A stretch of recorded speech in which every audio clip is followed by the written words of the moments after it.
గం గణపతయే నమః. ఆ తరువాత సూరసేన మహారాజు శచీపతి అయిన ఇంద్రునిలా ప్రశ్నించాడు. ఓ దేవేంద్ర, చతుర్థి వ్రతమాచరించిన ఫలితంగా రాజైన కృతవీర్యునికి ఎలాంటి కుమారుడు జన్మించాడు? ఆ వివరమంతా దయతో నాకు విస్తారంగా తెలుపు అంటూ ప్రార్థించగా సహస్రాక్షుడైన ఇంద్రుడు అతనితో ఇలా బదులు చెప్పాడు. ఓ రాజా, భక్తానుగ్రహప్రదుడైన ఆ గజాననుడు ప్రసన్నుడై ఉండగా ఏది మాత్రం అలభ్యం, అట్టివానికి సకలము సులభంగా సిద్ధిస్తాయి. పరమదయానిధి అయిన గజాననుని అనుగ్రహ విశేషం చేత ఆ రాణి గర్భం దాల్చి 9వ నెలలో ఓ కుమారుని కన్నది. విధివశాత్తు ఆ బాలునికి 2 మెడలు గల సుందరమైన ముఖము, చక్కని ముక్కు, నేత్రములు కలిగి కాళ్ళు చేతులు లేనట్టి తొడలు మోకాళ్లతో పాద విహీనమయ్యున్న ఆ శిశువును చూచిన ఆ తల్లి దుఃఖమునకు మేరయే లేకుండా పోయింది. గుండెలవిసేలా రోదిస్తూ, అయ్యో దైవమా, ఏమి నా దురదృష్టము, నాకిలాంటి అంగహీనుడైన కుమారుడేలా జన్మించాడు? గజాననుడిని నాపై దయ ఈల సన్నగిల్లింది. ఇటువంటి సంతానమును కనటం కంటే గొడ్రాలిగా మిగిలి ఉన్నా బాగుండేది. నాకింకా ఎటువంటి దుష్కర్మ అనుభవానికై మిగిలి ఉన్నదో. ఆఖరకు మరణం కూడా నన్ను చూసి దూరంగా పారిపోతున్నదే. వేదవేత్తలైన విప్రుల ఆశీస్సులన్నీ నిష్ఫలమేనా? గజాననునికి నాపై ఇంకా ఈల దయ కలుగలేదు అంటూ గుండెలు మోదుకుంటూ ఏడ్వసాగింది. ఆమెను చూసిన అంతఃపుర స్త్రీలు సైతం భోరుమంటూ విలపించసాగారు. అంతఃపురంలోంచి వినవంచిన ఆ కోలాహలం విని రాజు అక్కడికి వచ్చినాడు. రాణి రోదనము విన్న మంత్రులు కూడా అక్కడికి విచ్చేశారు. అప్పుడు ఆ రాజు దైవాన్ని సంబోధిస్తూ ఇలా పలికాడు. ఓ గజానన, దీన జనహర్త్యహరుడవే, భక్తుల మనోభీష్టాలన్నీ ఇట్టి ఈడేర్చగలవాడవే, నిన్ను కేవలం మనసులో ఒక్కసారి స్మరించినంత మాత్రానే సకల పాపములు హరింపబడతాయే. ఎంతో భక్తి ప్రపత్తులతో, అంతులేని విశ్వాసంతో నీకు నేను సమర్పించిన పూజ, అనుష్ఠానము, హోమాదికము నిరర్ధకమైనదే. ఏనాటికేమి జరుగునో ఎవ్వరికీ తెలియదు కదా. కొండను తవ్వి ఎలుకను పట్టినట్లు ఆ జన్మకృత ప్రయత్న ఫలంగా ఇటువంటి కుమారుడు కలిగాడే అంటూ దుఃఖపడుతున్న రాజును చూచి మంత్రులిలా హితబోధము చేశారు. ఓ ప్రభు, వృధాగా తమరు దుఃఖించుట తగని పని. విధి విధానమును ఎవరూ తప్పించలేరు. కర్మ యొక్క గతుల గురించి తెలియటం అసాధ్యం. మహామహులకి కర్మానుభవం తప్పలేదు. బంగారు లేడి సృష్టిలో అసహజమని తెలిసి శ్రీరాముడు దాన్ని సాధించటానికై వేటకు వెళ్ళాడు. ద్యూతం నింద్యమని, ఆర్యులకు కూడనిదని పాండవాగ్రజుడైన ధర్మరాజు ఎరిగి ద్యూత క్రీడలో పాల్గొని తన సర్వస్వాన్ని కోల్పోయి చివరికి భార్యని పందెం ఉడ్డాడు. నీవిలా ఎంతకాలం శోకించినా పరిపూర్ణతను ఈ బాలకుడు పొందలేడు. కాలానుగుణ్యంగా లోకములో ఫలాలు పక్వమైనట్టుగా తగిన కాలానికి అన్నీ సమకూరుతాయి. ఈ విధంగా మంత్రుల హితవాక్యములు విన్న రాజు స్వస్థ చిత్తుడై తన భార్యతో ఇలా అన్నాడు. ఓ దేవి, వృధాగా దుఃఖించటం వలన ఏమీ ప్రయోజనముండబోదు అంటూ ఊరడించి బ్రాహ్మణులను పిలిపించి సౌమనస్యంతో పుణ్యాహవచనము, అభ్యుదయక శ్రాద్ధములను చేసి అనేకమైన మాన్యములు, అలంకారములు, వస్త్రాదులు, గోవులు, రత్నములు దానం చేశాడు. తరువాత బంధుమిత్రులను, సేవకులను యథోచరీతిని సత్కరించాడు. వందిమాగదులకు, దీనులకు, బంధువులకు అన్న వస్త్రాధికములు ఇచ్చాడు. తరువాత నగరిలోని ప్రతి ఇంటికి శర్కర, తాంబూలాదులను పంచిపెట్టాడు.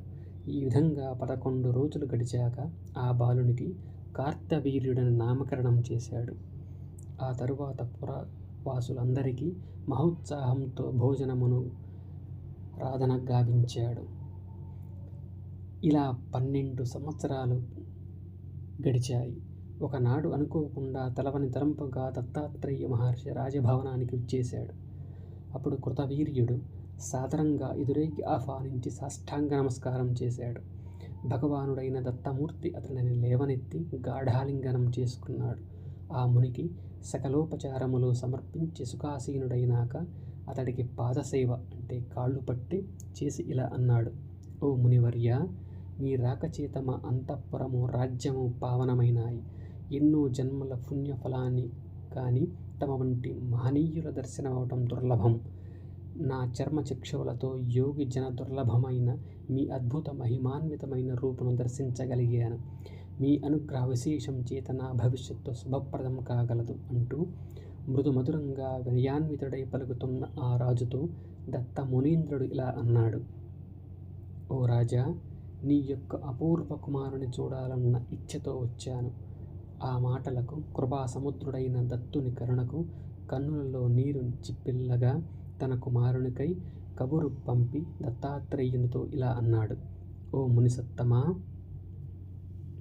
సంతానానికై చిరకాలము పరితపించి ఘోరమైన తపస్సు అనుష్ఠానము ఆచరించగా ఆ జగదీశ్వరుడైన గణేశుని వరప్రసాదిగా ఈ వైకల్యం గల తనయుడిని పొందాను. నా దురదృష్టమునేమని వర్ణించను. చూడటానికి సైతం ఎబ్బిట్టుగా కనబడే ఈ దురదృష్టవంతుడి వల్ల నేను కూడా అనర్హుడినైనాను అంటూ ఆ బాలకుడిని తెచ్చి మునికి కనబరిచాడు. అప్పుడు ఆ దత్తమూర్తి ధ్యాన నిమీలిత నేత్రుడై ఆ బాలకుని వైపు కరుణాభరితమైన దృష్టిని సారించి ఆ బాలకుడి యొక్క పూర్వకర్మనంతా తెలుసుకొని ఆ రాజుతో ఇలా అన్నాడు. ఓ రాజా, ఈ బాలుడు మహాబలశాలి అయి సర్వులను ఓడించి మహత్కార్యమును చేయగలడు. నీవు చేసిన సంకష్టహర చతుర్థి వ్రతంలో రాత్రి చేసిన జాగరణ సందర్భంలో శుద్ధాచమనాది నియమాలను శ్రద్ధగా పాటించకపోవటం వలన ఆ వ్రతం లోపయుక్తమైనది. అందువలననే నీకీ కుమారుడు అంగహీనుడైనాడు. అందుకని సరైన ఉపాయం వల్ల ఇతడు సకలాంగ శోభితుడవ్వగలడు. అప్పుడు ఆ రాజు మునితో, ఓ మునివర్య, మీరు వచించినదంతా అక్షర సత్యం కనుక తాము దయవహించి ఈ కష్ట నివారణము కలిగి నా కుమారుడు ఏ విధంగా సంపూర్ణావయవ సంపన్నుడవుతాడో అట్టి ఉపాయాన్ని చెప్పవలసింది అంటూ ప్రార్థించగా ఆ దత్తమూర్తి కృపావిష్టుడై ఆ బాలకుని దగ్గర కూర్చుండ చేసుకొని సాంగోపాంగముగా ఏకాక్షర గణపతి మంత్రాన్ని అతడికి ఉపదేశించాడు. ఆ తరువాత అతడితో, నాయన, ఈ మంత్రరాజ్యము భక్తిగా నిష్టగా జపిస్తూ గణేశుని ఆరాధించు. ఉపవాస నియమములను పాటిస్తూ కానీ ఏకభుక్త నియమంతో కానీ 12 సంవత్సరాలు చేసినట్లయితే ఆ తరువాత దేవదేవుడైన గజాననుడు నీకు సాక్షాత్కరిస్తాడు. ఆయన యొక్క దివ్య దృష్టి నీ మీద ప్రసరించగానే నీవు వికృతాకృతిని వీడి దివ్య దేహుడవుతావు. శుభమస్తు అంటూ దీవించి రాజు వద్ద సెలవు పుచ్చుకొని వెళ్ళిపోయాడు ఆ దత్తమూర్తి. అలా ముని అంతర్హితుడైనాక బాలుడైన కార్తవీర్యుడు తండ్రి వద్ద అనుష్ఠానానికై అనుమతించబడి అరణ్యాలకు తపస్సు నిమిత్తమై వెళ్ళిపోయాడు. అతని వెంట కూడా వెళ్ళిన సేవకులు అతడికో పర్ణ కుటీరం నిర్మించి అతడిని అందులో ఉంచి నగరానికి మరలి వచ్చారు.